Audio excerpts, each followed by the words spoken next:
why did no Indian kings perform the Ashwamedha Yagna after 350 AD? Samudragupta did that in 350 AD. What's the deal? Why did no Indian kings do this? Well, first of all, it's not entirely accurate to say that no one did that after 350 AD. Samudragupta, the great Gupta emperor, certainly did that, and he was a fantastic conqueror, as we know. But we had various rulers from various dynasties who did conduct, who did perform this ancient ritual between 350 AD and around the 11th century AD. For example, Vakatak rulers, Chola rulers, Chalukya rulers, various Rajput rulers, etc. And the last ruler that is known to have performed this yagna is Savai Jai Singh II of Jaipur in the 18th century, who did it twice.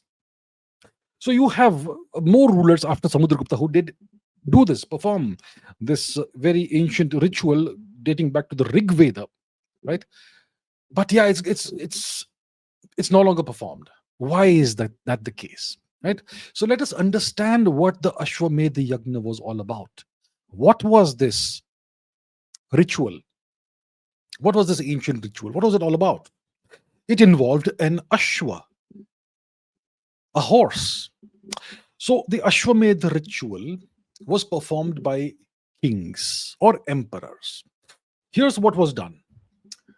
So, according to the Shastra, to the Vedas, according to Vedic rituals and prescriptions, a young, powerful male horse would be selected, a stallion.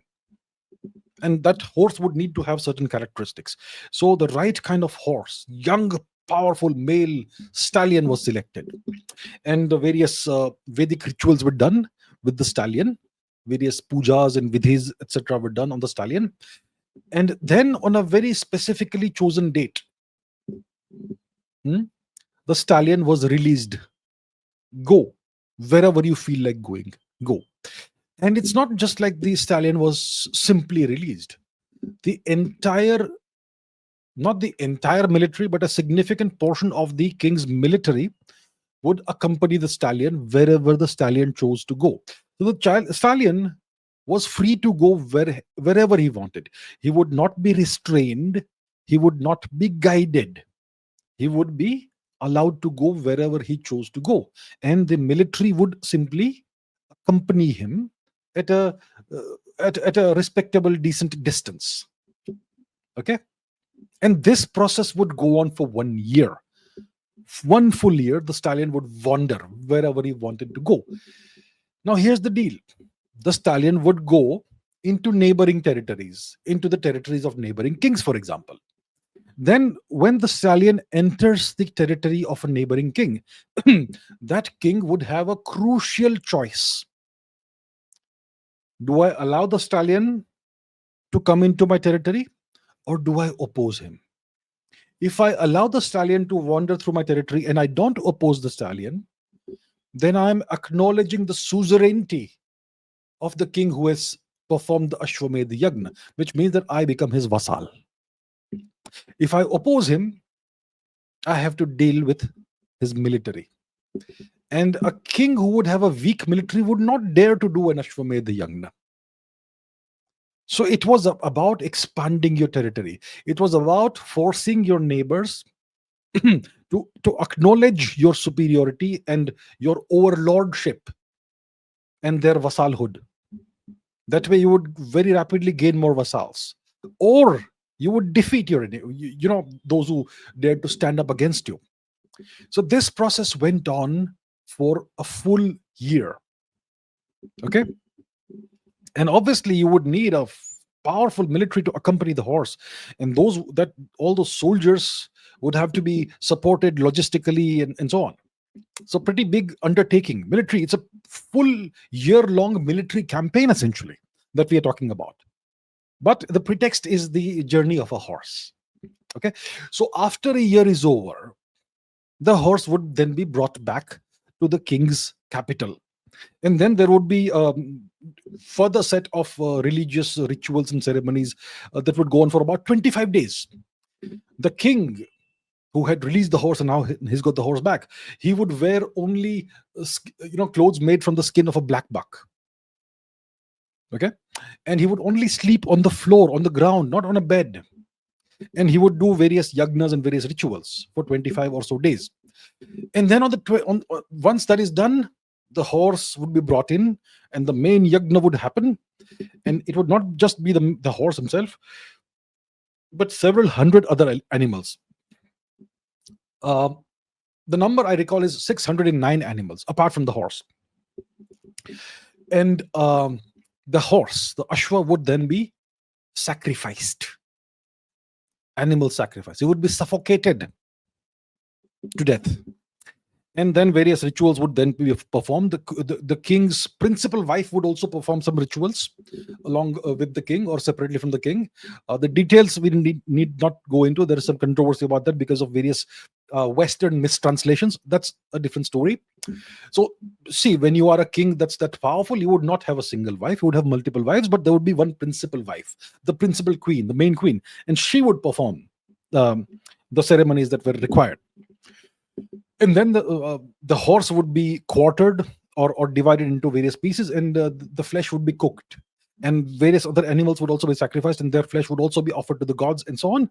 And the king would then give gigantic donations of gold and silver to hundreds of Brahmins, priests, rishis, munis, etc. And all the rituals would have to be done as per strict Rig Vedic standards. All the mantra ucharans had to be done properly, and so on. And a lot of offerings had to be offered to Agni, to the gods via Agni. Hundreds of kilograms of mung beans and barley and so many other things. And obviously heaps and heaps of gold and silver coins. So imagine how expensive this is and how risky this is. First of all, you are conducting a year-long military campaign. And you may be very powerful, which is why you dare to do it. But then you would have to send a significant portion of your military on a campaign wherever the horse leads them for a year. You would have to supply them. You would have to give them all the logistics they need. It's an expensive thing, very expensive thing, to send an army on a military campaign for a full year. That's number one. Secondly, all those heaps and heaps of gold and silver coins, who's going to pay for that? Super expensive. Then you have to donate all of those to various Brahmins, various priests, and the people. You would have to procure hundreds of kilos of ghee and mung beans and barley and all kinds of other things. So it was risky, and it was extremely expensive to perform the Ashwamedha Yagna. That's number one. So only very powerful kings or emperors could afford to do this, or even risk to do it.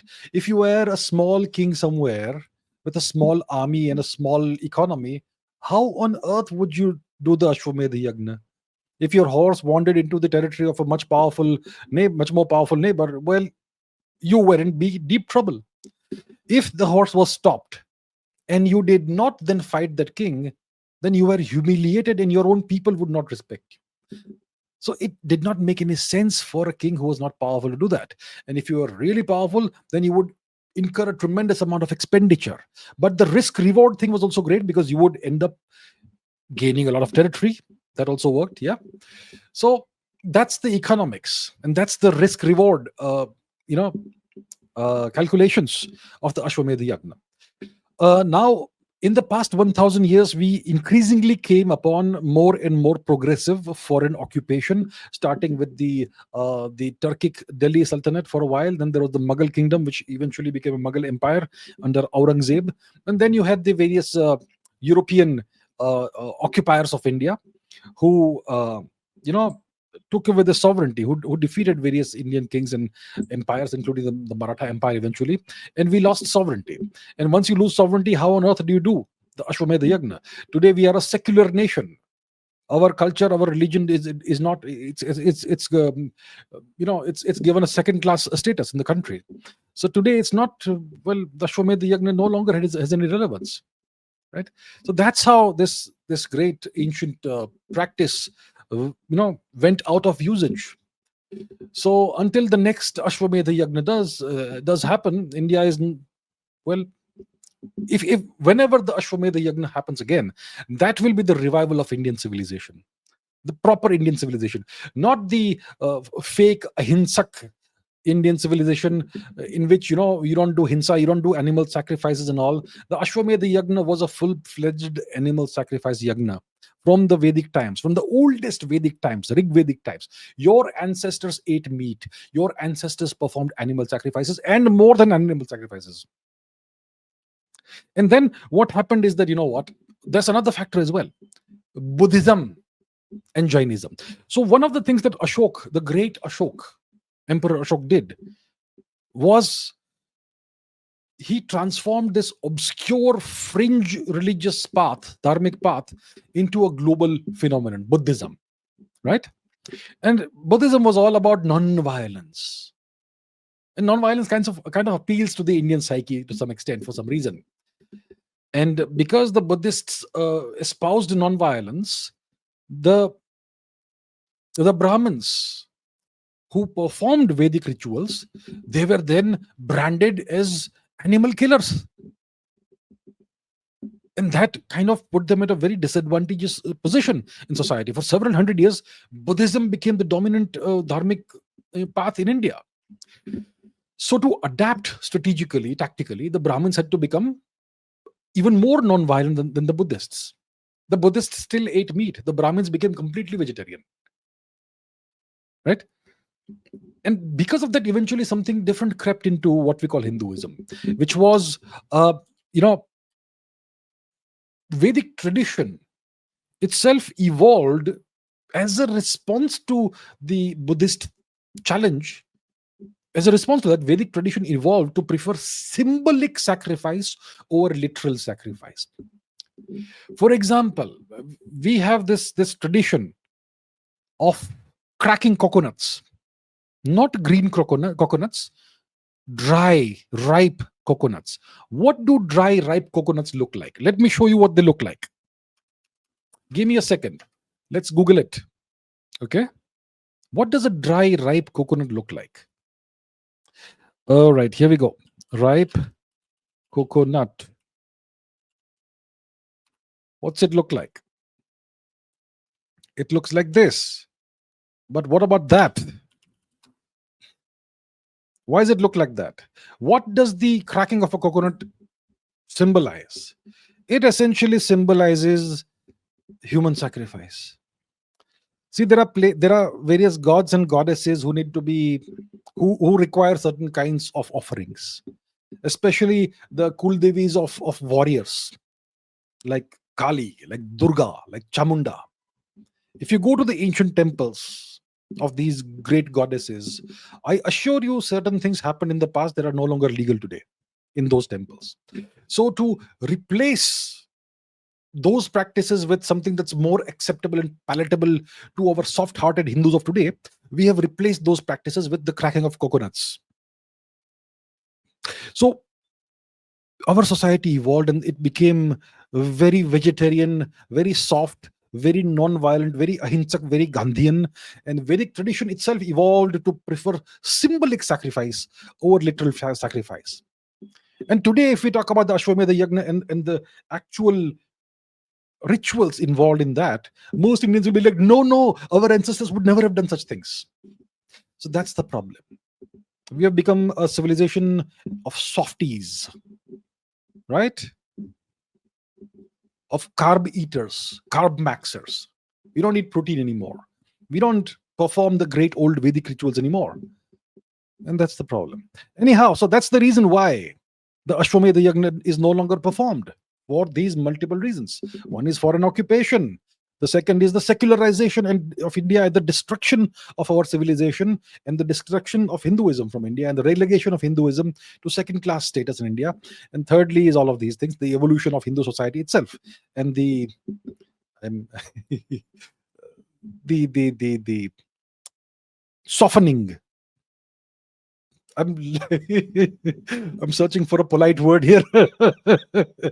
Yeah, whatever's happened, right? That I described. Okay.